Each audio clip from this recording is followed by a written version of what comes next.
செவிப்போம். எங்களை நேசிக்கிறீங்களா இல்ல தாப்பனே? இந்த நல்ல மாலை வேலைக்காக நன்றியோடு உம்மை துதிக்கிறோம் சுவாமி.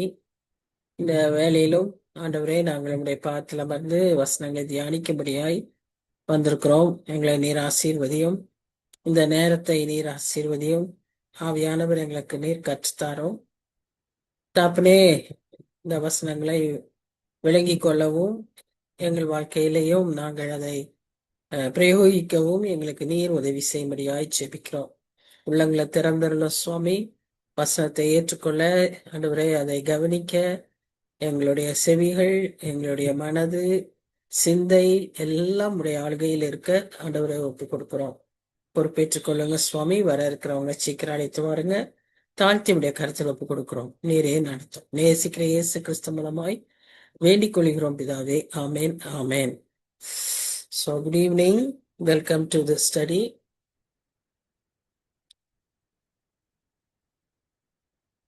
கர்த்தருடைய பரிசுத்த நாமத்துக்கு மகிமை உண்டாவதாக.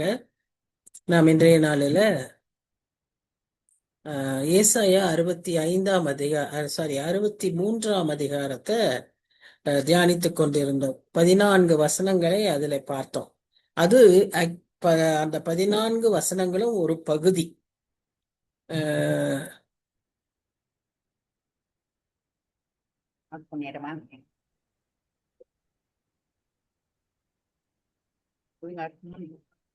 அந்த முதல் 14 வசனங்கள் ஒரு பகுதி. அதுல கர்த்தருடைய நியாய தீர்ப்பு, கர்த்தருடைய அதே சமயத்துல கர்த்தருடைய அன்பு, அவைகளை எல்லாம் நாம் பார்த்தோம். அவர்கள் நெருக்கத்திலே நானும் நெருக்கப்பட்டேன் அப்படின்னு பார்த்தோம். அவர் எப்படி அவர்களுக்காக எல்லாவற்றையும் செய்தார். 14ஆம் வசனத்துல நீங்க பார்த்தீங்கன்னா, மோசே காலத்துல எவ்விதமாய் அவர்களை நடத்தி வந்தாரோ அதுபோல இப்பொழுதும் அவர்களை நடத்தி வருகிறேன் என்று அவர் சொல்வதை நாம் பார்க்கிறோம். 15ஆம் வசனத்திலிருந்து இந்த சாப்டர் கடைசியும் அடுத்த சாப்டர் ஃபுல்லாவும் டுகெதர் we can combine. இது மொத்தமா 3 பகுதிகளாக நாம் பிரிக்க முடியும். இது முழுவதுமே ஜெபமாய் இருக்கிறதை நாம் பார்க்கிறோம். ஜெபமாக ஏசாயா எழுதியிருக்கிறார். இந்த 15 19 அது ஒரு பகுதி. 64ஆம் அதிகாரம் 1 5a முதல் பகுதி வரைக்கும் செகண்ட் பிரேயர். அதுக்கப்புறம் ஒரு கன்ஃபெஷன். 8ஆம் வசனத்திலிருந்து கடைசி 12ஆம் வசனம், 64ஆம் அதிகாரம் 8ஆம் வசனத்திலிருந்து 12ஆம் வசனம் வரைக்கும் அது அடுத்த தேர்ட் பிரேயர். ஸோ 3 ஜபங்களை இங்க தீர்க்கன் எழுதுவதை பார்க்கிறோம். இந்த முதலாவது பகுதி ஏசாயா 63 15ஆம் வசனத்திலிருந்து நாம் அதை பார்க்க கூடும். இப்ப 15ஆம் வசனத்தை நம்ம பார்த்தோம்னா அவர் ஜெபத்தை ஆரம்பிக்கிறாரு. எப்படி ஆரம்பிக்கிறாரு? தேவரீர் பரலோகத்திலிருந்து கண்ணோக்கி பரிசுத்தமும் மகிமையுமுள்ள உம்முடைய வாசஸ்தலத்திலிருந்து பாரும். யார? எங்களை. என்ன? உம்முடைய வைராக்கியமும் உம்முடைய வல்லமையும் எங்கே? உம்முடைய உள்ளத்தின் கொதிப்பையும் உம்முடைய மன உருக்கத்தையும் எனக்கு முன்பாக அடக்கி கொள்ளுகிறீரோ? இப்ப இவர் இந்த இடத்துல எப்படி அவர் ஜெபிக்கிறாருன்னா, ஒரு புலம்பலோட அவர் ஜெபிக்கிறார். அல்லது prayer for comfort, இல்லைன்னா a prayer for compassion. It can also be called as a complaining prayer. அடக்கி கொள்ளுகிறீரோ, எனக்கு காண்பிக்க மாட்டேங்கிறீரே, எங்க உங்களுடைய வல்லமை? எப்படி யோபு, ஆபகுக் இப்படி எல்லாரும் ஜெபத்துல புலம்பினார்களோ, இங்கே ஏசாயாவும் அப்படி புலம்புவதை போல் நாம் பார்க்கிறோம். அடுத்த வசனம், தேவரீர் எங்கள் பிதாவாய் இருக்கிறீர். இது அறிக்கை. தேவரீர் எங்கள் பிதாவாய் இருக்கிறீர். He recognized God as his father. Abraham எங்களை அறியான், இஸ்ரவேலுக்கு நாங்கள் அறியப்பட்டவர்களும் அல்ல. எங்களுடைய மூதாதையர்கள், எங்களுடைய முன்னோர்கள், அவர்கள் எல்லாரும் அவர்களை நாங்கள் அறிந்திருந்தாலும், பெயர்களை அறிந்திருந்தாலும், அவர்கள் எங்களை அறிந்தவர் அல்ல. ஆனா நீர் எங்களை அறிந்தவர். அதனால்தான் தேவரீர் எங்கள் பிதாவாய் இருக்கிறீர். கர்த்தாவே, நீர் எங்கள் பிதாவும் எங்கள் மீட்பருமாய் இருக்கிறீர். So when he says this, he recognizes God as his father. பிதாவும்னு சொல்லும்போது as his father and redeemer. இந்த ரெண்டு ரெக்கக்னிஷனும், இந்த ரெண்டு ரிலேஷன்ஷிப்பும் நமக்கு மிக அவசியம். ஒருத்தர் ஜெபிக்கும் போது, இந்த உறவிலே நாம் ஜெபிக்கும் போதுதான் நம்முடைய ஜெபம் வல்லமை உள்ளதாய் இருக்கும்.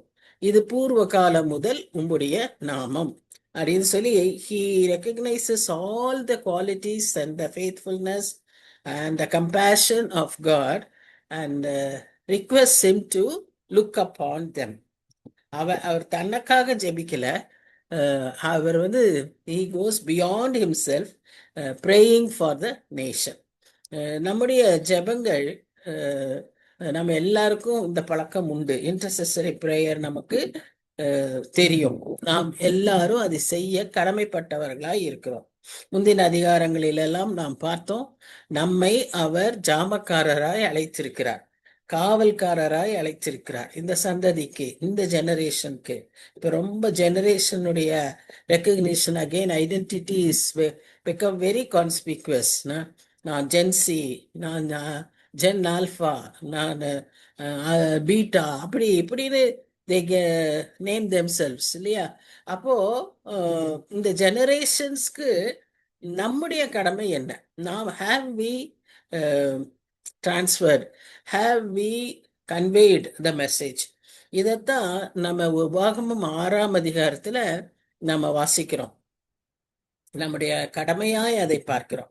ஒருவேளை தேசத்துக்கு நாம் காவலாளிகளாகவும், குடும்பத்திற்கு நாம் கடமைப்பட்டவர்களாகவும் நாம் பார்க்கிறோம். இந்த குடும்பத்திற்கு கடமைப்பட்டவர்கள் என்று பார்க்கும்போது, எபிரேயர் வார்த்தையில அந்த உபாகமம் 6ஆம் அதிகாரத்தை ஷேமா அப்படின்னு சொல்றாங்க. அந்த ஷேமாங்கிற வார்த்தைக்கு அர்த்தம் being faithful to God in conveying the God's message to our children and grandchildren. 6ஆம் அதிகாரத்தில் அதுதான் நம்ம பார்க்கிறோம். நமக்கு நல்லா தெரியும், நிற்கும் போது, படுக்கும்போது, எப்பவும் கர்த்தருடைய வார்த்தையை பேசிக்கொண்டருன்னு சொல்ற அந்த காரியத்தை தான் அங்க பார்க்கிறோம். அதுக்கு ஷேமான்னு சொல்லுவதை பார்க்கிறோம். But what ever it is. So இங்க பார்க்கும்போது ஏசாயா இந்த முதல்ல 15ஆம் வசனத்துல பார்க்கிறப்போ, அவர் கர்த்தரிடத்துல கெஞ்சி மன்றாடி கேட்கிறார். எதற்கு? இரக்கத்திற்கும் மனதுருக்கத்திற்கும் அவர் கேட்பதாக நாம் பார்க்கிறோம். எதற்கு? அந்த ஜனங்கள் கஷ்டப்பட்டு கொண்டிருக்காங்க. என்ன நிலைமையில இருக்காங்க? ஆக்சுவலா இந்த ஜெபத்தை அவர் ஒரு ஜனங்கள் அந்த சிறையிருப்பிலே இருந்தபோது அவர்கள் அவர்களுக்காக ஏறெடுக்கப்படுகிற ஒரு ஜெபமாக நாம் இங்கே பார்க்கிறோம். அவர்கள் சிறையிருப்பில் இருந்து வரும்போதும், சிறையிருப்பில் இருக்கும் போதும், சிறையிருப்பிலிருந்து வந்த பிறகும் அவர்களுடைய நிலைமைக்காக அவர்கள் ஜெபிக்கிறதை நாம் பார்க்கிறோம்.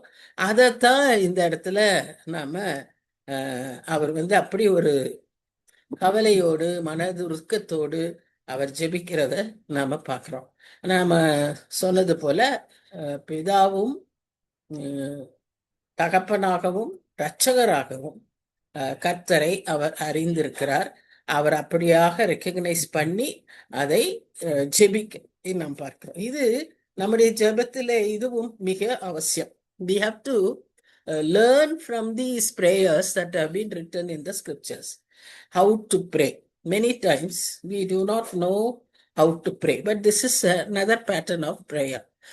இங்க என்னன்னா, மற்றவர்களுக்காக ஜெபிக்கிறாங்க. ரெண்டாவது, கர்த்தருடைய அந்த அவர் யார் என்பதை அறிந்து ஜெபிக்கிறது. அவர் யார் என்று அறிந்து வைத்தால் மாத்திரம் பத்தாது, அதை ஜெபத்திலே அதை உச்சரித்து ரெக்கக்னைஸ் பண்ணி அப்படி ஜெபிக்கிறத நாம இங்க பார்க்கிறோம். So personal relationship with God, Father, ஒரு தகப்பனோடு பிள்ளைகளுக்கு இருக்கக்கூடிய அந்த ஒரு deep relationship. And not only it is a relationship, it is also a dependence. Not only a deep relationship, it is also a dependence on God. Because நமக்கு நல்லா தெரியும், ஒரு ஸ்டேஜ் வரைக்கும் அப்பா கிட்ட நமக்கு கேள்வி, நமக்குடைய தேவையை சொல்லிட்டா அது நிச்சயம் நமக்கு கிடைக்கும் என்று நமக்கு நல்லா தெரியும். அப்படித்தான் நாம் எல்லாருமே இருக்கோம். நாம் இப்போ தகப்பனாக தாயாக நாம் இருக்கும்போதும் நம்ம பிள்ளைகளுக்கும் நாம் அப்படிதான் நம்ம இருக்கிறோம். அதுதான் அந்த ஒரு டிபெண்டன்ஸ். ஸோ இப்படிப்பட்ட ஒரு உறவோடு நாம் கர்த்தரோடு இருக்கிறோம். ஒருவேளை இந்த நாட்கள்ல நமக்கு தகப்பன் இல்லாத ஒரு சூழ்நிலையா இருக்கலாம். அநேகருடைய பெற்றோர் மரித்து போயிருக்கலாம். அதே சமயத்துல நாம் நினைக்க வேண்டியது, நமக்கு தகப்பனாக, நம்முடைய கணவராக, நம்முடைய நண்பராக, நம்முடைய சகோதரனாக நமக்கு ஆண்டவர் இருக்கிறார். அவர் அதில் உண்மை உள்ளவராய் இருக்கிறார். அந்த உரிமையோடு தீர்க்கன் கேட்கிறார், என் ஜனங்களை நீ பார்த்துட்டு நீ சும்மா இருக்கிறீரா, உம்முடைய வல்லமை எங்க அப்படின்னு அவர் கேட்கறத நாம பார்க்கிறோம். So he is believing God, he is loving God. ரெண்டும் அந்த ஜெபத்துல நாம பார்க்கிறோம். அவருடைய அன்பையும் நம்ம பார்க்கிறோம், அவருடைய நம்பிக்கையையும் நாம் பார்க்கிறோம். இப்ப 17, 18 வசனங்கள்ல நாம என்ன பார்க்கிறோம்னா, கர்த்தாவே நீர் எங்களை உம்முடைய வழிகளை விட்டு தப்பி போக பண்ணி எங்கள் இருதயத்தை உமக்கு பயப்படாதபடிக்கு கடினப்படுத்துவானேன். இன்னைக்கு நிறைய ஜனங்களுக்கு இதுதான் அவர்களுடைய பிரச்சனை. என்ன அவங்க நினைச்சுக்கிறாங்கன்னா, நாங்க தப்பு செய்யும் போது நீரே தடுக்கல, நீர் என் ஆண்டவர் தானே, என்னை நேசிக்கிறவர் தானே, நான் உங்களை நேசிக்கிறேன்ல, அப்ப நான் தப்பு செய்யும் போது என்னை ஏன் தடுக்க மாட்டேங்கிறீங்க அப்படின்னு நினைக்கிறாங்க. That is because God wants to treat you as a person and not as an object or not as a pet. பெட்டுனா டாக், அது மாதிரி. who cannot think. God has given us the free will. He wants us to choose. He wants us to apply the choice. எல்லாமே அவரே செய்யறதா இருந்தா, அவரே தடுத்து அவரே நம்மளை இது பண்றதா இருந்தா, ஒரு ரட்சகர் இந்த உலகத்திற்கு வந்திருக்க வேண்டிய அவசியமே இல்லை.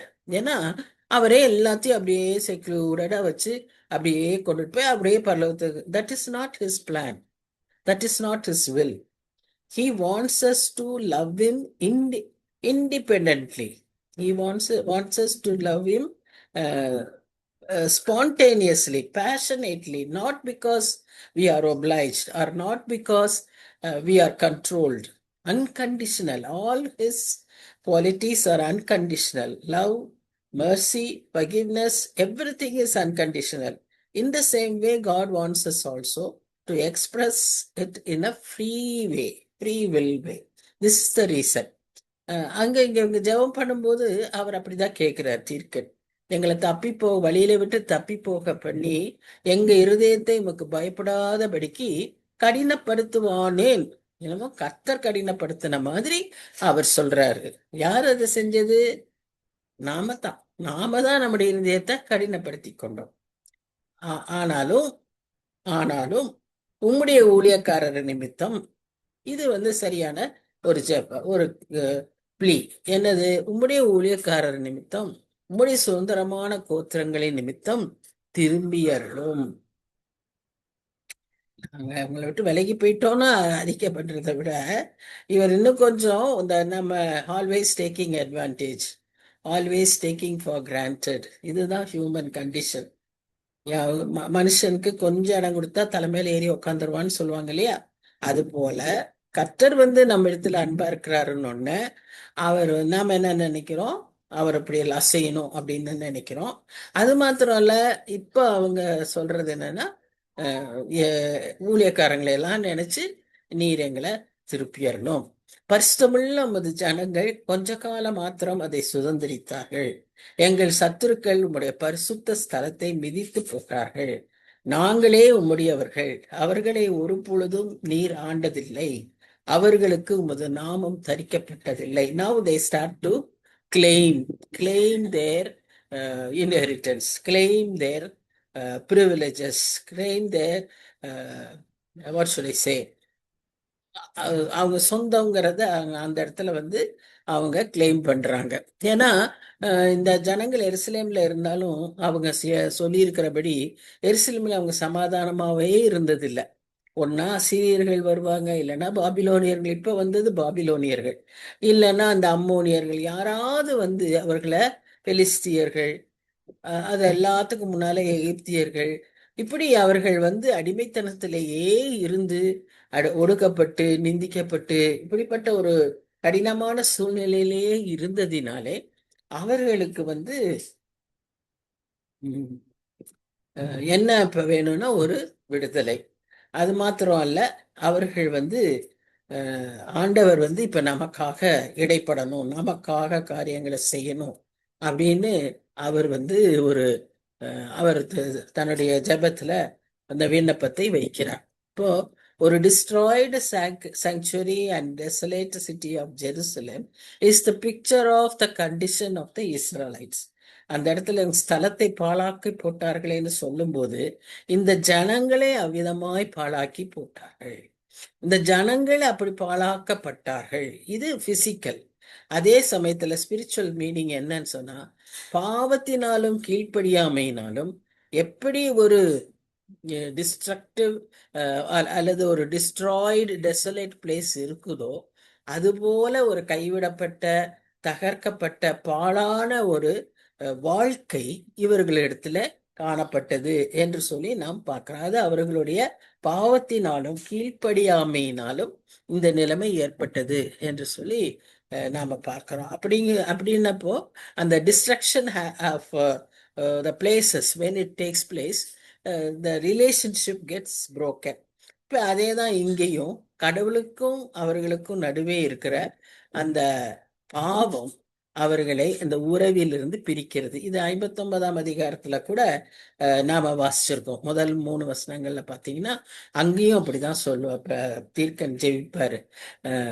எங்கள் பாவம், அப்ப ஆண்டவர் பதில் வைப்பாரு, நான் என் கைய குறுக்கல, நான் என் முகத்தை திருப்பல, உங்க பாவமே எங்களுக்கும் உங்களுக்கும் நடுவே இருக்கிறது. அதே தான் இப்பவும் இங்க சொல்லுவதை நாம் பார்க்கிறோம்.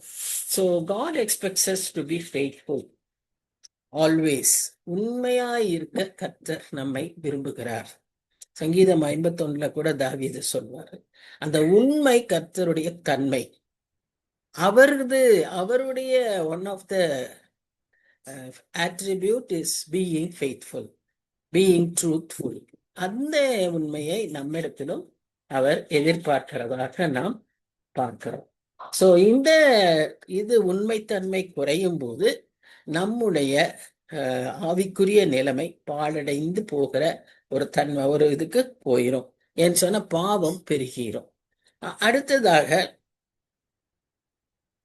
இந்த இடத்துல ஏசாயா என்ன சொல்றாருன்னு பாத்தீங்கன்னா, அவர் தன்னுடைய கடைசி அந்த முந்தின வசனங்களை நீங்க பாத்தீங்கன்னா ஞாபகப்படுத்தினீங்கன்னா, நாங்களே உம்முடையவர்கள், அவர்களை ஒரு பொழுதும் நீர் ஆண்டதில்லை, அவர்களுக்கு உமது நாமம் தரிக்கப்பட்டதும் இல்லை அப்படின்னு சொல்லி அங்க அவர் கெஞ்சுவதை நாம் பார்க்கிறோம். அப்போ இங்க அவங்க they remember God's covenant, God's love.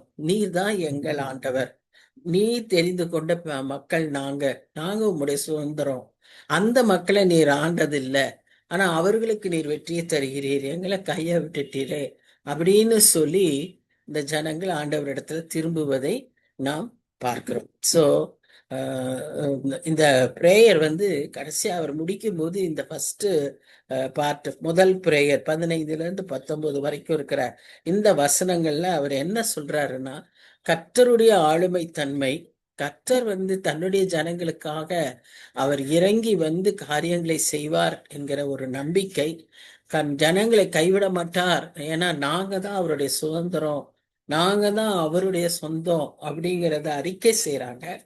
அடுத்ததா அவர்கள் அவர்கள் வந்து கர்த்தரை அவர் வந்து சரியா அறிந்திருக்கிறார். அவர் அவர் என் தகப்பன், அவர் என் இரட்சகர். அதுதான் தோமா வந்து அந்த உயிர்த்தெழுந்த சமயத்துல அவர் இல்லாத போது கர்த்தர் அவர்களுக்கு காட்சியளிக்கும் போது அவர் அவர் இல்லை. அதனால அவருக்காக பிரத்யட்சமாக வருவார். வந்து அவருக்கு அந்த காட்சியை காண்பிக்கும் போது தோமா சொல்லுவார், என் ஆண்டவரே, என் ரட்சகரே, my Lord and my Xavier. இதேதான் இங்க ஏசாயா சொல்றாரு. மை லார்ட் அப்படிங்கிறதுக்கு பதிலா my father and my Xavier, because it is here he recognizes Yahweh, not Jesus. So he says, my father and my redeemer. So in the relationship is what is important. See, our God is a relational God. He gives more importance and value to the relationship between him and between our fellow being.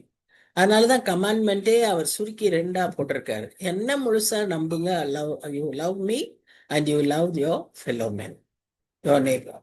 So the relationship is very, very important. This is the first prayer which we have seen in chapter 63. Now we move on to chapter 64 to continue with the remaining parts of prayer. நான் இங்க முதலே சொன்னது போல இந்த ஏசாயா 64 1 5 வசனங்கள், 5 வசனத்திலையும் 5a, அதாவது முதல் பகுதி, 5ஆம் வசனத்தின் முதல் பகுதி வரையிலும் ஒரு ஜெபம், 5இன் பின்பகுதியும் 7ஆம் வசனம் வரைக்கும் அது ஒரு கன்ஃபெஷன், நம்மளுடைய நிலைமையை தீர்க்கன் அறிக்கை செய்கிறார். 8ஆம் வசனத்திலிருந்து 12ஆம் வசனம் வரைக்கும் third part of the prayer. So இப்போ நம்ம second part of the prayer கண்டினியூஸாக தான் நம்ம இதை பார்க்கணும்.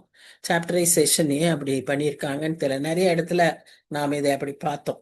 ஏசாயா 53ஆம் அதிகாரத்துல கூட 52 12ஆம் வசனத்திலிருந்து அந்த அந்த செய்தி தொடர்ந்து வருது. ஸோ ஆக்சுவலாக சாப்டரைஸ் பண்ணியிருந்தா அங்கிருந்து வரணும். 52nd சாப்டர் 13th verseல இருந்து கண்டினியூஸா வரணும். அப்படியே 53 3rd சாப்டர் வரைக்கும், அங்கேயும் 12 வசனங்கள். ஆனா அப்படி இல்லை சாப்டரைசேஷன். இங்கேயும் அப்படி சாப்டரைசேஷன் கொஞ்சம் வித்தியாசப்படுது. இருந்தாலும் the continuity is there.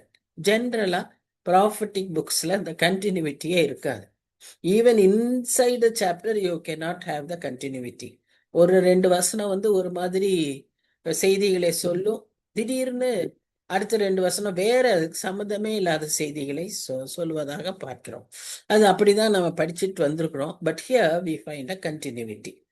சரி, இந்த செகண்ட் ப்ரேயரை பார்த்தீங்கன்னா இவர் எடுத்தோடனே அவர் என்ன சொல்றாருன்னா, அந்த அந்த ஆவுக்கு ஒரு பெரிய இம்பார்ட்டன்ஸ் உண்டு அந்த ஜபத்துல. உமது நாமத்தை, அது ஒரு it denotes his passion, his yearning, earnest prayer. அடி ஒரு ஊக்கமா அப்படி சொல்றதா பார்க்கிறோம். உமது நாமத்தை சத்துருக்களுக்கு தெரிய பண்ணுவதற்கும் ஜாதிகள் உம்முடைய சந்நிதிக்கு முன் தத்தளிப்பதற்கும் தேவரீர் வானங்களை கிழித்து இறங்கி உருக்கும் அக்கினி எரியுமா போலவும் அக்கினி தண்ணீரை பொங்க பண்ணுமா போலவும் பர்வதங்கள் உமக்கு முன்பாக உருகும்படி செய்யும்.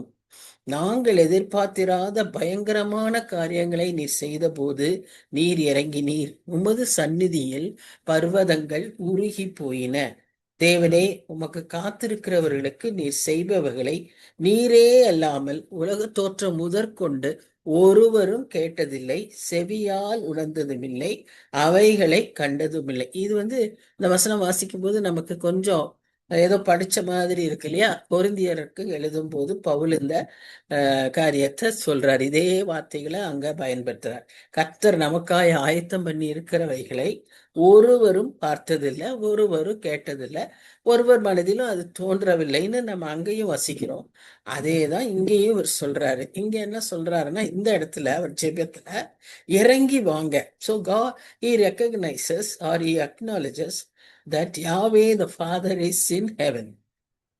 First, his sovereignty, he is able to do anything. அது அடுத்தது. மூன்றாவதாக அவர் இன்னும் என்ன சொல்றாருன்னா, வானத்தை கிழிச்சு இறங்கி you have to come down. How we pray, Lord you have to intervene. இந்த சிச்சுவேஷன்ல நீர் இடைப்படாட்டினா எங்களுக்கு வழி இல்லை. அதனால மனுஷரா அங்க ஒன்றும் செய்ய முடியாது. யூ ஹாவ் டு இன்டர்வீன் அப்படின்னு நாம ஜெபிக்கிறோம் இல்லையா? That's very same way here he asks God to come down from heaven and do something to save these people. அப்படி அவர் செய்யறது பயங்கரமா இருக்கும். அவர் அப்படி செய்யும்போது இதற்கு முன்பாக அவர் இப்படி இறங்கி அவர் செய்ததை இவர்கள் கண்டிருக்கிறார்கள், அனுபவங்கள்ல பார்த்திருக்கிறாங்க இல்லையா? நிறைய நம்ம பார்க்கிறோம் வேதத்துல, பழைய ஏற்பாட்டுல நம்ம பார்த்துட்டே வரோம். So he knows all what has happened previously. So with that experience he is praying. இன்னைக்கு நாமும் நம்முடைய ஜெபத்துல இந்த மாதிரி நாம ஜெபிக்க வேண்டும். நம்முடைய வாழ்க்கையிலேயே இதுவரைக்கும் செய்திருந்த பெரிய மகத்தான காரியங்கள், இன்னும் நம் தேசத்திலே அவர் செய்திருக்கிற பெரிய மகத்தான காரியங்கள், அல்லது இதற்கு முன்பான தலைமுறைகளிலே அவர் செய்த மகத்தான காரியங்கள், இவைகளையெல்லாம் நினைவு கூர்ந்து அதையெல்லாம் நீர் செய்ய வல்லவராய் இருக்கிறபடியால் இப்பொழுது நீர் இறங்கி இதுல ஏதாவது செய்யும் என்று நாமும் ஜெபிக்க. So Isaiah gives us a pattern to pray. என்னத்துக்கு ஜெபிக்கணும், எப்படி ஜெபிக்கணும்னு நிறைய சமயத்துல நம்மால புரிந்துக்க முடியாத சூழ்நிலையில இப்ப ஏசாயா இந்த இடத்துல அவர் நமக்கு ஒரு பேட்டர்னை காண்பிக்கிறார்.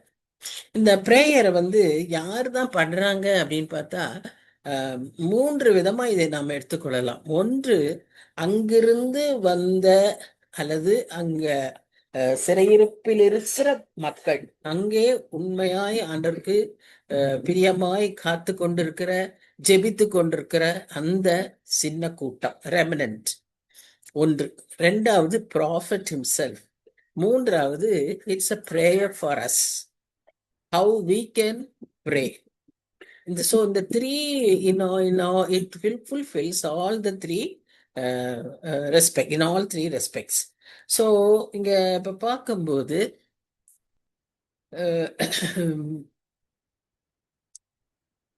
when we pray, we should remember whom we are praying and how mighty and powerful our God is and how he has worked, how he has brought changes, cosmic changes.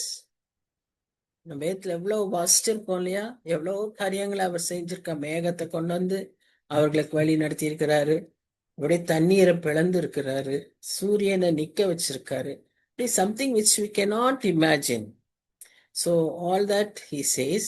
And இப்ப அவர் இந்த ஜபங்கள்ல சொல்ற சில காரியங்கள் in future, இப்ப நமக்கு ஃபியூச்சர்ல வரக்கூடிய அந்த காலகட்டத்துல நடக்கக்கூடிய செய்திகளையும் அவர் இங்கு சொல்லுகிறார்.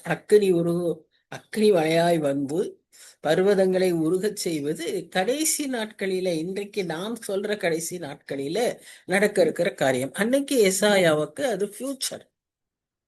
அந்த ஃபியூச்சர்ல நடக்கிற காரியத்தை தான் அவர் அங்க சொல்லுவதாக நாம் பார்க்கிறோம். நிறைய சமயங்கள்ல இந்த நம்ம ஜபிக்கும் போது, இப்ப இவர் ஜபிக்கிறாரு, இந்த ஜபிக்கிறப்போ அவர்கிட்ட காணப்பட வேண்டிய ஒரு குணாதிசயம் என்னன்னா, ஜெபிக்கிறவர்களிடத்துல பதிலுக்காக காத்திருக்க வேண்டியது அவசியம். இது இன்ஸ்டன்ட் காஃபி கிடையாது. Prayer is not an instant coffee. போட்டோன்னா காஃபியை குடிச்சிட முடியாது. யூ ஹாவ் ஃபில்டர் மாதிரி. You have to wait till the answer comes. But many people does not want to wait. They have to work. They feel that they should work. எல்லாரும் இப்ப நிறைய legalist people, அதாவது நியாயப்படுத்துகிறவர்கள், நியாய நியாய நியாயமாய் யோசிக்கிறவர்கள், reason out பண்றவங்க. இன்னொரு பேரு logic. If they have if they go by logic, then that means they should do something. செய்தாதான், செய்யாம நாம பாட்டுக்கு உட்காந்துட்டு ஜெபிக்கலாமா? It doesn't apply everywhere. In certain times we have to wait. You can't be doing anything. So அந்த ஒரு இதை வந்து இந்த இடத்துல அவர் வலியுறுத்துறாரு. புல்டிமாங்கிறவர் சொல்றாரு, waiting for the Lord many people think is foolish dreaming. இது ஏதோ நடக்கும்னு சொல்லி நாம உட்காந்து கற்பனையில யோசிச்சுக்கிட்டு இருக்கிறோம். நாம வேலை பார்க்காம எப்படி அது நடக்கும் அப்படின்னு many people think, but it is not so. So Isaiah என்ன சொல்றாருன்னா, ஆண்டவரே நீர் எப்படியாவது வானத்தை கிழிச்சாவது இந்த உலகத்துக்கு வந்து இந்த பிரச்சனைய தீரும். ஏன்னா ஜனங்களுடைய மனப்பக்குவங்களும் மாறிக்கிட்டே இருக்கு. They are becoming restless. They are becoming slowly unfaithful. Even the faithful ones lose their hope. So Lord please கம்னு அவர் ப்ரே பண்ணுறத நம்ம பார்க்குறோம். We are also almost in the similar situation. இப்போ இருக்கிற அந்த கடைசி நாட்களில் நம்மை சுற்றி இருக்கிற சபையில் இருக்கிற கிறிஸ்தவர்களுக்கும் இதே நிலைமையில தான் இருக்காங்க. No one wants to wait. How long to wait? ஆபகுக்கே அன்னைக்கு கேட்டிருக்காரு, how long Lord, how long should I wait? இப்படியே கேட்டவர் தான் கடைசியில சொல்றாரு, ஒரு அனுபவத்துல பக்குவப்பட்டு கடைசியில சொல்றாரு, நான் கேட்டது எதுவும் கிடைக்கலனாலும் நான் கர்த்தருக்குள்ள மகிழ்ச்சியா இருப்பேன். தட் இஸ் அந்த நிலைக்கு வர வரைக்கும் நம்மளை விடக்கூடாது. Now itself we should know learn, we should know by this experiences, their experiences, we should understand that we should wait upon the Lord. அப்போ ஜானத்தான் எட்வர்ட்ஸ்னு ஒரு பெரிய ப்ரீச்சர் இருந்தாரு, நிறைய புக்ஸ் எழுதியிருக்கிறாரு. அவர் வந்து அவருடைய புத்தகத்துல அவர் ஒரு காரியத்தை குறிப்பிட, அதாவது கம் லார்ட், வாலத்தை கிழிச்சிட்டு வாங்கன்னு சொன்னாங்களா, அது மாதிரி இவர் வந்து ஏசாயா காலம் இல்லை, ஏசாயா 700 BC, ஈவன் பிஃபோர் கிரைஸ்ட். இவர் வந்து 1730 அந்த சமயங்கள்ல இருந்தவர். அவர் வந்து ஒரு இதுல அவர் புக்ல எழுதியிருக்கிறாரு, நியூ இங்கிலாந்துங்கிற பகுதியில அவர் இருந்தபோது God visited that place. அப்போ அன்னைக்கு இருந்த உலகம் எல்லாம் ரொம்ப சின்னது, அன்னைக்கு இருந்த பாப்புலேஷன் ரொம்ப குறைவு. அங்க நடக்கிற ஒவ்வொரு காரியங்களும் அந்த முழு பகுதிக்கும் தெரியும். So he writes, God visited that place. ஏன்னா the town was full of distress. So அங்க இருக்கிறவங்க ஜெபிச்சிருக்கிறாங்க. those people who knew God were praying, and he is one great preacher. So அந்த பகுதியில் when he was in that place, maybe on a crusade or something, அங்க வந்து God visited that place, and the whole city which was in distress, they were all sad, they were all unhappy, they were very poor. அவங்களுக்கு வாழ்க்கையில நம்பிக்கை இல்லாத ஒரு சூழ்நிலையில அவங்க இருந்தாங்க.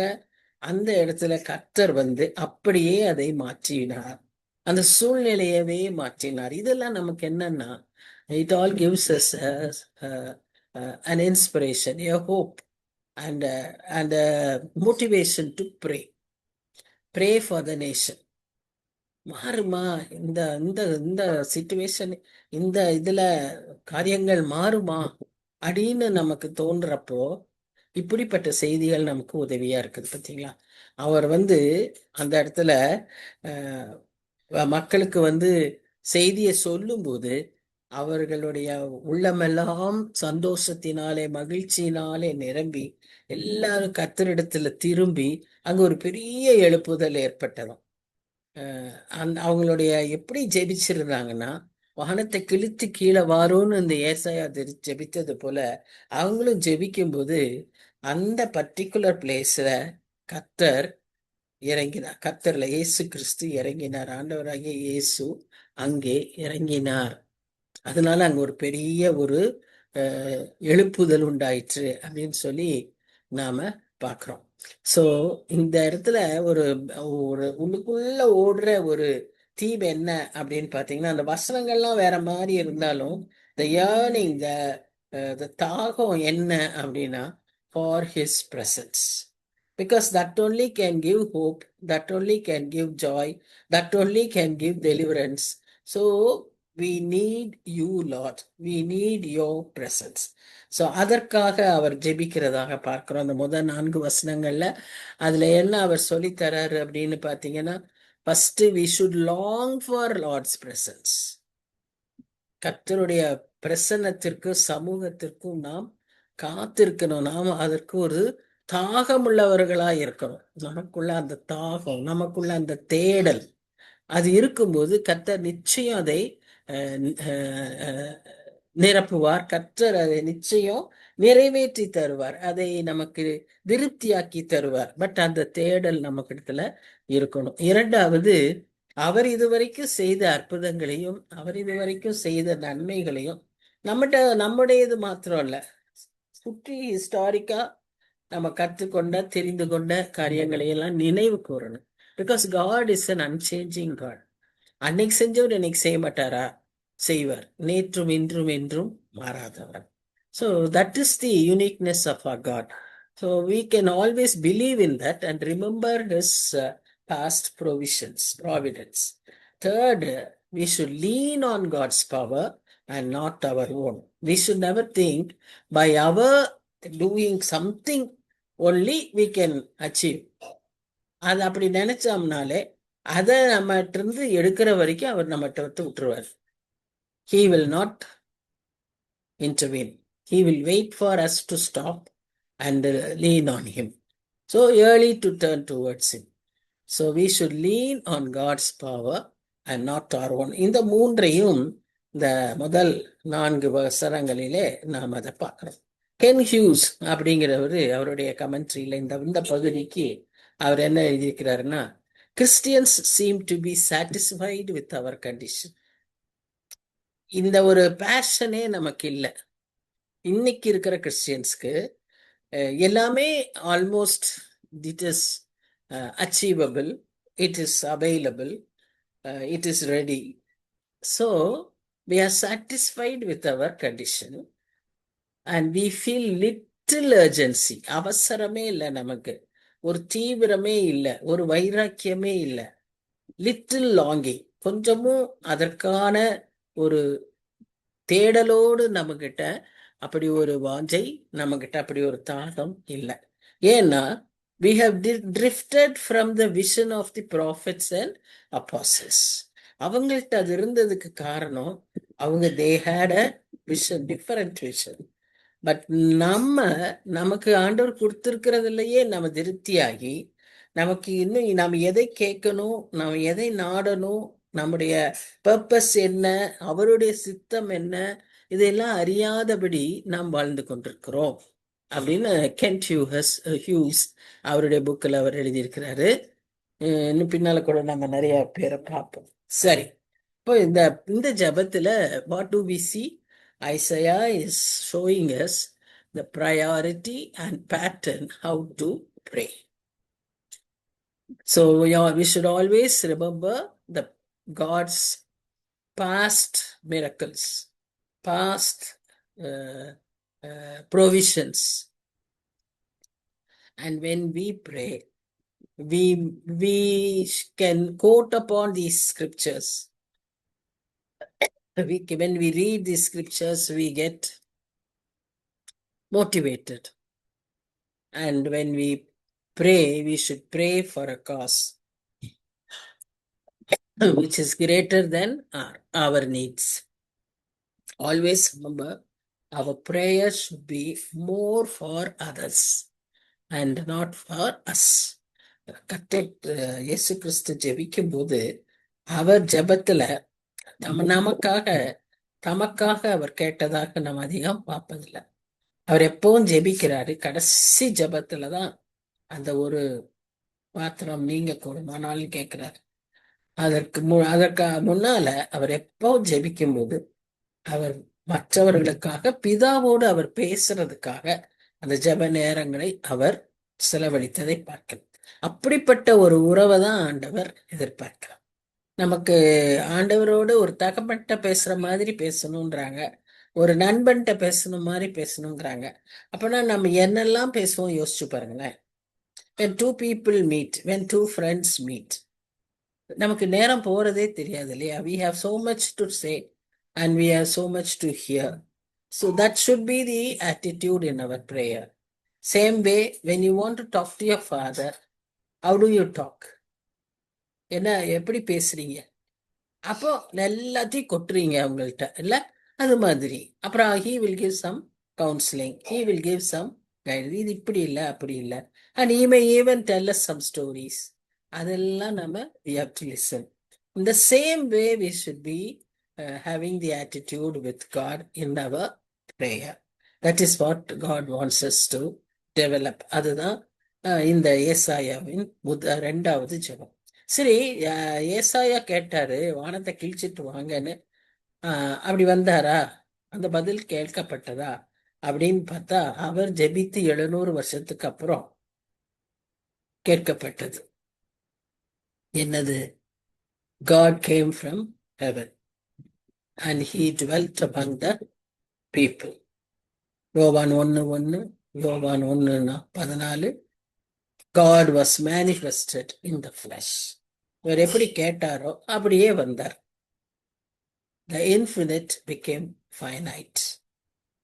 முடிவில்லாதவர், eternal God, became a human being whose life was limited. அப்படியாய் அவர் வந்ததை நாம பார்க்கிறோம். சரி, இப்போ ஃபியூச்சருக்கு அவர் இப்போ கேட்ட ஜெபத்துக்கெல்லாம் ஃபியூச்சர்லயும் ஆன்சர் ஆகியிருக்கா? ஆன்சர் ஆகும்.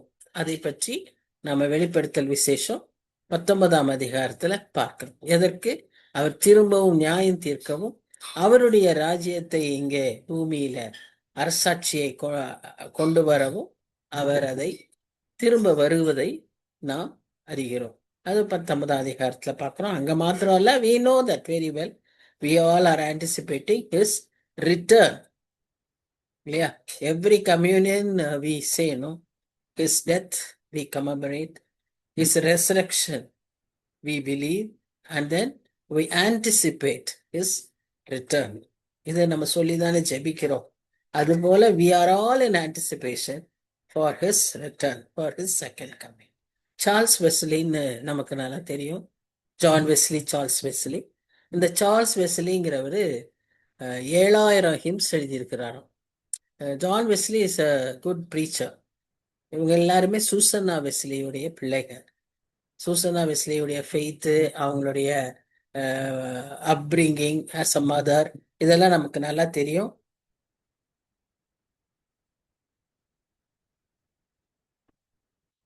பத்தொன்பது பிள்ளைங்க பிறந்திருக்காங்க. அப்புறம் கொஞ்ச காலத்துக்கு அப்புறம் 11 பிள்ளைகள் உயிரோடு இருந்திருக்கிறார்கள். அதுல எல்லாருமே ஏதோ ஒரு விதத்துல ராஜ்ய பணியில இருந்தாங்க. இந்த 2 பேரும் இங்கிலாந்துல தேவர் known as revival preachers, who brought revival in that place. அதுல John Wesley was a preacher. Charles Wesley was a hymn writer. So he wrote 7,000 hymns. அதுல 5,000 hymns speaks about second coming. But the second coming எவ்வளவு important, எவ்வளவு நாம அதை நம்ப வேண்டும், அதை காத்திருக்க வேண்டும் என்று நாம் அறிந்திருக்கிறோம்.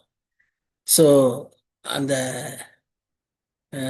C.S. லூயிஸ் சொல்றாரு, if I find within myself a desire which no experience in this world can satisfy, is the explanation that I was made for another world. இன்னொரு ராஜ்யத்திற்காக தான் நான் படைக்கப்பட்டிருக்கிறேன். இந்த உலகத்திலே நான் அதற்காய் காத்திருக்க வேண்டியவன் இருக்கிறேன். அதுதான் என்னுடைய ஆசை.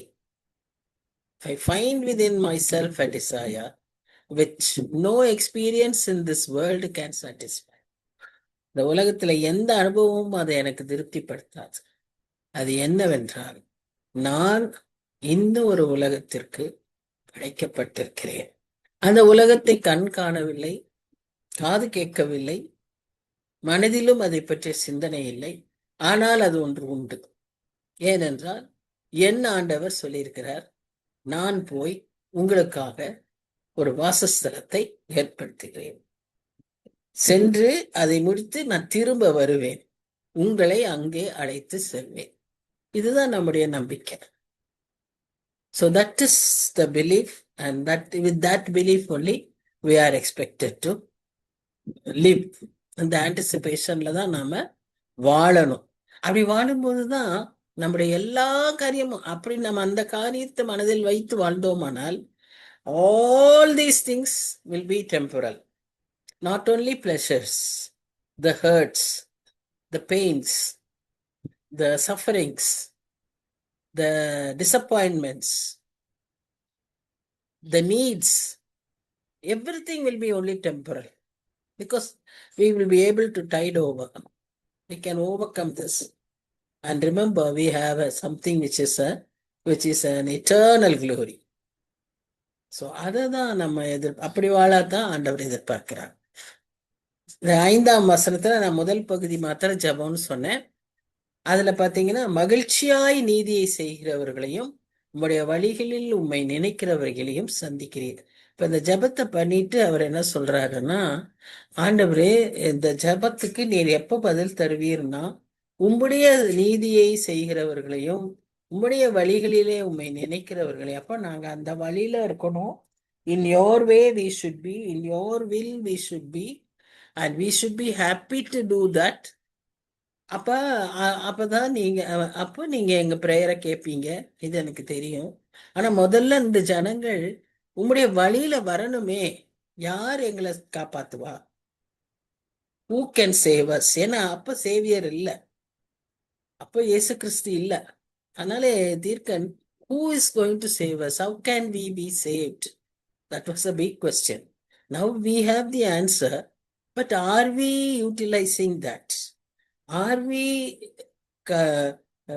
இன்னைக்கு உலகத்துல இருக்கிற மற்ற எல்லாருக்குமே அதுதான் தெரியல. How to be saved அவங்களுக்கு தெரியாது. How to go to this eternal kingdom தெரியாது. அதனாலதான் பல விதங்களில இன்றைக்கு திணறிட்டு இருக்காங்க, பல காரியங்களை செய்யறாங்க. Everyone feels the need and everyone thinks that they should do something. Yesterday I was in a prayer. அப்போ அங்க ஒருத்தர் சிஸ்டர் ப்ரே பண்ணாங்க. அவங்க தெலுங்கானா. அந்த தெலுங்கானா பகுதியில நேற்றிலிருந்து ஒரு அது என்னமோ அவங்க தெலுங்கு பாஷையில சொன்னாங்க. அது என்னன்னா கஞ்சி ஊத்துற ஒரு ஃபெஸ்டிவலா. அது ஒரு 10 daysக்கு நடக்குமா.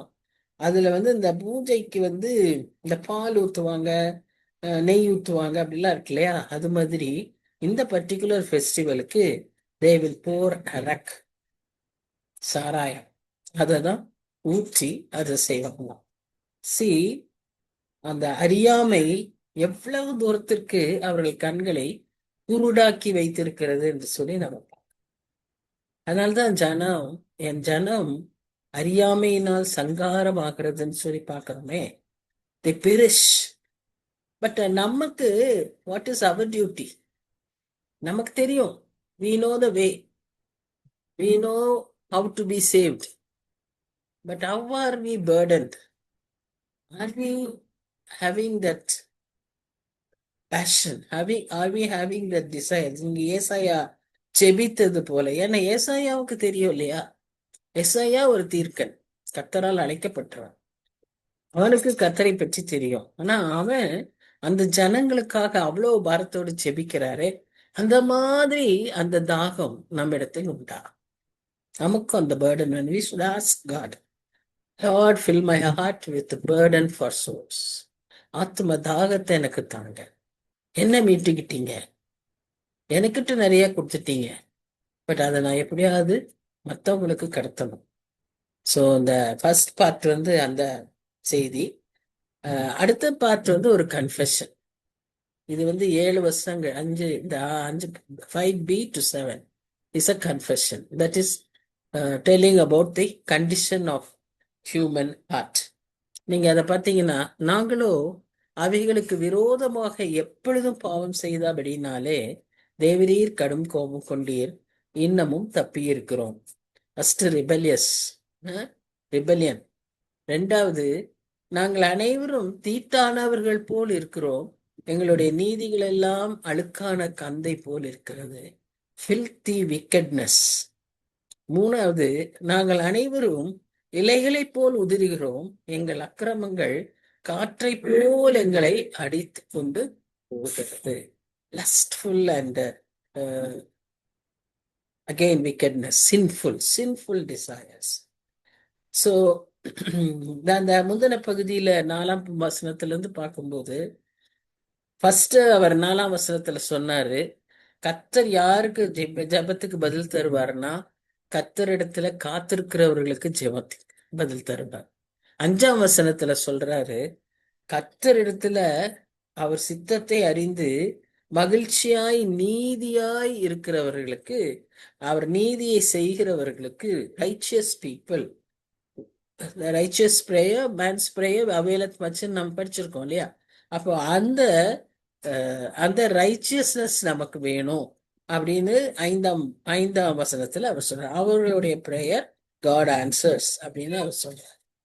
ஸோ இந்த ரைச்சியஸ்னஸ்க்கு என்ன நம்ம செய்ய முடியும்? ரோமர் 5ஆம் அதிகாரம் 6ஆம் அதிகாரத்துல எல்லாம் வாசிக்கிறோம். How to become righteous, a righteous person?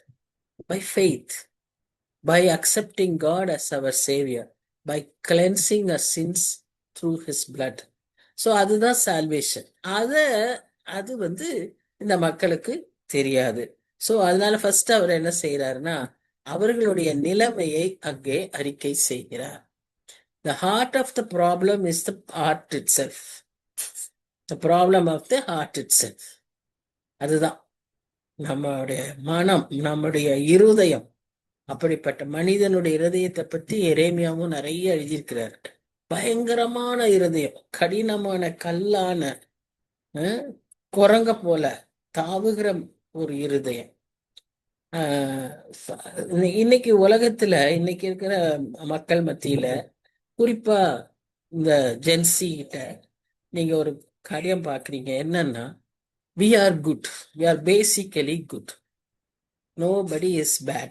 At least they will say nobody is bad.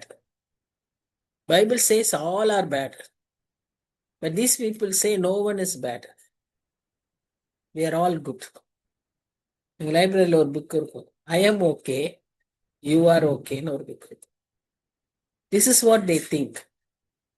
When I am okay, you are okay. I am okay. So I can't be bad. I am basically good. I am not that bad. அப்படின்னு they have their own standards. And they also say, சில நம்ம notorious people இருக்காங்களே, Hitler, Osama bin Laden, அப்படிப்பட்ட மக்கள் எல்லாம் they have gone off the rail. இதற்கு ரொம்ப எக்ஸ்ட்ரீமா போயிட்டாங்க. அதனால அவங்க அப்படி, but even then they are basically good. அவங்களுடைய செயல்பாடுகள் ஒரு எக்ஸ்ட்ரீமிக் இருந்தாலும் தே ஆர் பேசிக்கலி குட். ஆனா Bible chase all are sinners and all are wicked people and all have lost the glory of God. Romans 3:10, Romans 3:12, Psalms 51:5, Romans 7:18. All these things say that we are all sinners and we need to be saved. There is a need for us to be saved, need for us to be pure, a need for us to become pure, become holy. So man can improve his condition through his good deeds. That's the second myth, second idea they have. நம்முடைய நற்செயல்களினாலேயே, நம்முடைய நல்ல காரியங்களினாலேயே நாம் என்ன செய்ய முடியும்? நாம் நல்ல சன்மார்க்கத்தினாலே நாம் ரட்சிப்பை அடைய முடியும். ஆனா நமக்கு தெரியும், without God there is no salvation. Without Jesus there is no salvation. இயேசு கிறிஸ்துவினால் மட்டுமே நமக்கு ரட்சிப்பு. அது அவருடைய சிலுவையினாலே நாம் அதை பெற்றுக்கொள்ள முடியும். வேறு எந்த விதத்திலும் நம்மால ரட்சிப்பை அடைய முடியாது. கிரியையினால் அல்ல, அது கிருபையினால் கொடுக்கப்பட்ட ஈவு என்பதை நாம் அறிந்து கொள்ள வேண்டும். So God is the Savior, and by His mercy and grace only one's heart can be transformed. மனுஷனை மாத்திர அந்த அற்புதம், அந்த அதிசயம் எந்த விதத்திலும் அது நிறைவேறாது. In these days, especially in this month, every day we find people doing some kind of rituals. அந்த அக்னி சட்டியில ஓடுறாங்க, அதுல ஒருத்தர் விழுந்துட்டாங்க. அது மாதிரி நிறைய காரியங்களை நிறைய மக்கள் இன்னைக்கு, ஆனா எல்லாம் பாவமா இருக்கு. ஏன் தெரியுமா? they all need salvation. In their heart they have that need that I should be saved. But அதற்கு வழி தெரியாததினாலே இப்படி எல்லாம் பாவம், they try to hurt themselves, or they try to do something to please God. They think by doing this they can please God. But God says, only through the blood, when we are washed by His blood, we can be saved. இப்போ இந்த இடத்துல ஒரு சில இதை எழுதியிருக்கு, பார்ப்போம். You must not merely know that you are lost, but you must feel it. இன்னைக்கு அந்த ஃபர்ஸ்ட் பார்ட்டோட நிறைய பேர் நின்னுறாங்க. நான் இந்த பரிசுத்தமெல்லாம் இல்லை, என்னிடத்துல நான் ஒரு பயங்கரமான ஆசாமி, எனக்கு பரிசுத்தமே எனக்கு கிடையாது, நான் நல்லவன் இல்லை, நான் கெட்டவன்னு சொல்றதோட இருக்காங்களே ஒழிய, அந்த நான் கெட்டவனா இருக்க வேண்டாம், நான் நல்லவனாக முடியும் என்கிற அந்த தேவையை, அந்த விதத்தை, வழியை அவர்கள் அந்த ஸ்டெப்புக்கு வர மாட்டேங்கிறாங்க. That is the reason why they are not able to come to salvation. ஆனா அது வந்தா தான் யூ கேன் கம். அதனாலதான் you are not a toy, you are a person. God wants to treat you as a person and not as a toy or a doll. அது நமக்கு புரிஞ்சுக்கணும். நிறைய பேருக்கு இந்த ஏன் அப்படி நான் சரியில்லைன்னு அவங்க ஃபீல் பண்றாங்கன்னா, அதுவே அவங்களுக்கு போதும்னு நினைச்சுக்கிறாங்க. அவங்க கர்த்தரிடத்துல அவங்க ரொம்ப அவங்க கூட ஜெபம் பண்ணுவாங்க. அவங்க எப்படி ஜெபம் பண்ணுவாங்கன்னா, நான் ரொம்ப பாவி சாமி, நான் ரொம்ப பாவின்னு சொல்லுவாங்களே ஒழிய, இந்த பாவத்தை விட்டு நான் வரணும்னு விரும்ப மாட்டாங்க. ஜெபிக்கும் போது நான் பாவின்னுவாங்க, அப்புறம் மறுபடியும் அதே தப்ப செஞ்சுக்கிட்டே. தட் இஸ் சுத்தி. இந்த பாவமா இருக்கிறது it is not a misfortune. இது அடுத்து, இது எனக்கு விதி, இது என்னோட விதி, நான் இப்படித்தான் இருப்பேன், இப்படி ஆயிடுச்சு, எனக்கு இப்படி ஆயிடுச்சு, என் வாழ்க்கை இப்படி போயிடுச்சு, நானே என்ன செய்ய முடியும்? வழியே தெரியாதவங்க, அதனால அதுல இருந்து மீண்டு வரக்கு வழி தெரியாததுனால என் நிலைமை இப்படித்தான், நான் எனக்கு இவ்வளவுதான், அது என்னோட விதி அப்படின்னு சில பேர் சொல்லிக்கிறத பார்க்கிறோம். அது அல்ல, அது நம்முடைய பாவத்தினாலே அப்படி ஆயிருக்கு. நாட் பிகாஸ் உன்னுடைய விதி. You have to feel guilty about it. Instead, you just confess, you just say it, and just be happy about it. Not happy. Even if you are not happy, you are content. That is not what God expects. அப்படிதான் பிசாசு அவங்க உள்ளங்களை எல்லாம் அந்த சிந்தனையில சிறையிருப்புங்கிறாங்க இல்லையா, the strongholds of the mind. இதுதான் நான் அடுத்த ஸ்டெப்புக்கு வர விட மாட்டேங்க. இப்ப குற்றமில்லாத ரத்தத்தை சிந்தினேனே அப்படின்னு யூதாஸ் கதறான். But he is not feeling guilty of it, and he is not knowing the way to confess it to God. Repent. He doesn't know how to repent. Repentance is very, very essential for salvation. Not confessing, not when only confessing, not hiding the sin, not trying to be good. உள்ளத்துல எல்லாம் வச்சுக்கிட்டு அப்படியே not trying to be good, but repentance is essential. அடுத்த வார்த்தை ரொம்ப பயங்கரம். எங்களுடைய நீதியோ அழுக்கான கந்தை. தமிழ்ல ரொம்ப ஈஸியா அப்படி போட்டுருச்சு. இங்கிலீஷ்ல ஃபில்தி ரேக்ஸ்ன்னு போட்டாச்சு. அந்த ஃபில்தி ரேக்ஸ்ன்னு சொல்றத, அந்த வார்த்தை எபிரேய வார்த்தையில அதனுடைய அர்த்தம் என்னன்னா, the garment of menstruation, menstrual cloth அப்படின்னு சொல்லும்போது அது எவ்வளவு டர்ட்டி, எவ்வளவு ஃபில்தி, அது எவ்வளவு ஒரு டிஃபைலிங். அத அந்த மாதிரிதான் நம்முடைய நேச்சர், நம்முடைய மனம் இருக்கிறது. நம்முடைய எண்ணங்கள், சிந்தனைகள் அவ்விதமாய் இருக்கிறது. இது எப்படி கர்த்தரிடத்துல அந்த அவருக்கு பக்கத்துல கூட வர முடியாது இல்லையா? Is such a holy person. We are not supposed to go to church during this time even, but our nature itself is like that அப்படின்னு எஸ்ஐயா ரொம்ப ஓப்பனா சொல்றார். ஸோ இந்த வித காரியங்கள்லாம் ஈடுபடணும்னு சொன்னா அவர் நம்ம இரக்கம் கொண்டுதான் அதை செய்ய முடியும். அந்த பகுதி வெறும் கன்ஃபெஷன். இப்போ 8வது பகுதியிலிருந்து அடுத்த பிரேயர், அதை நம்ம ஒருவேளை அடுத்த வாரத்தில் அதை பார்க்கலாம். ஸோ நம்முடைய நிலைமையை நாம் அறிக்கை செய்தால் மாத்திரம், உணர்ந்தால் மாத்திரம் பத்தாது, அதற்காய் மனம் திரும்ப வேண்டும். மனம் கசந்தால் பத்தாது, மனம் திரும்ப வேண்டும். Remorse and repentance. Remorse is different, repentance is different.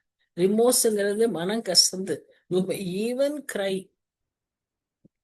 as Judas did. ஆனா பிசாசு அதுக்கு அடுத்த ஸ்டெப்புக்கு விட மாட்டான்.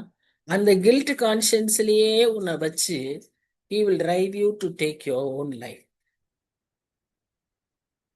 நிறைய இன்னைக்கு நம்ம பேப்பர்கள்ல வாசிக்கிறோம். So many reasons. Some of them due to these kind of things. They are so fed up with their own life, their own sinful life. They do not know the way. How easy it is, you see. இவ்வளவு தூரம் அவங்க realise பண்றாங்க, ஆனா அந்த ரிப்பென்டன்ஸ்க்கு வர மாட்டேங்கிறாங்க. அந்த ரிப்பென்டன்ஸ்க்கு வந்தா போதும்னு நம்ம சொல்லி கொடுத்தா போதும். சார்லட் எலியட் அந்த அம்மாவுக்கும் அப்படிதான். நல்ல வேளை அவங்க அந்த வாய்ப்பை பயன்படுத்திக்கிட்டாங்க. மாலன் ஒரு பாஸ்டர், அந்த அம்மா ஒரு ஸ்ட்ரீட் ஷோ மாதிரி ஒரு இதுல அருமையா பாடினாங்க. அவங்க பாட்டு எல்லாரும் ரொம்ப ரசிச்சாங்க. இந்த pastor was burdened for her soul, so he went and met her alone in her place and asked her to sing for the Lord. Why don't you surrender your life to Christ and sing for the Lord?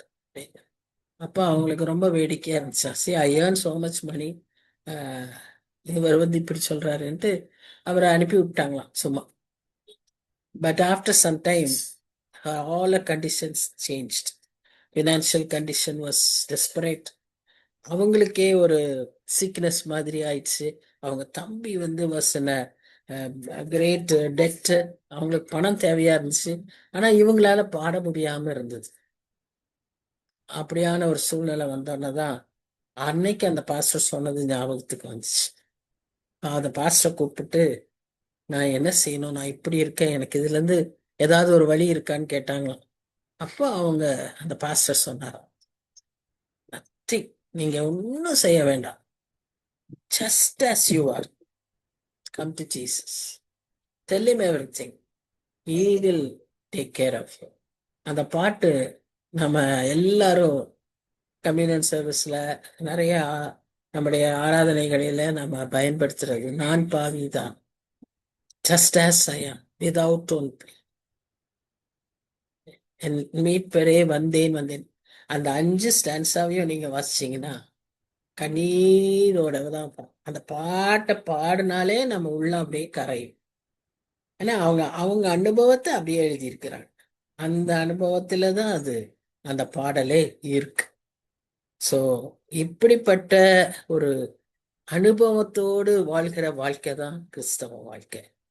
ஏதோ இப்படி தியரட்டிக்கலா அல்லது இப்படி வசனங்களை வாசிச்சுட்டு போகிறது இல்லை.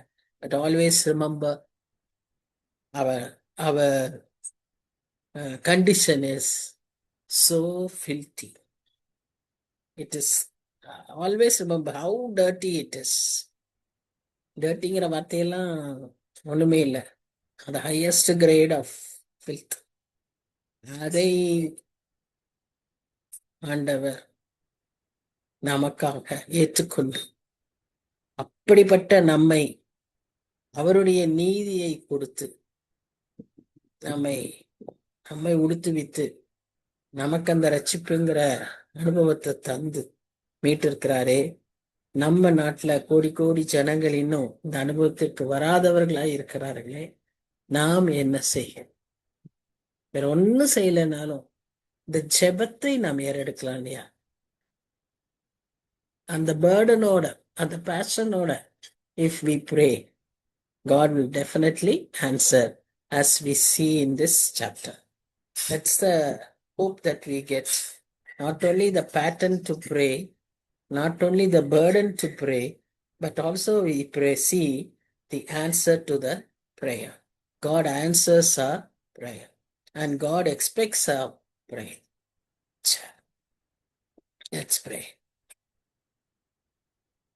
தாப்பனே, எவ்வளோ அன்பாய் எங்கள் மேல நீர் ஆண்டவரே எங்களுக்கு எல்லாவற்றையும் கற்றுக் கொடுக்கிற தேவனா இருக்கிறபடினால நம்மை துதிக்கிறோம். இன்றைய கால சூழ்நிலையில so much is beyond our control, Lord.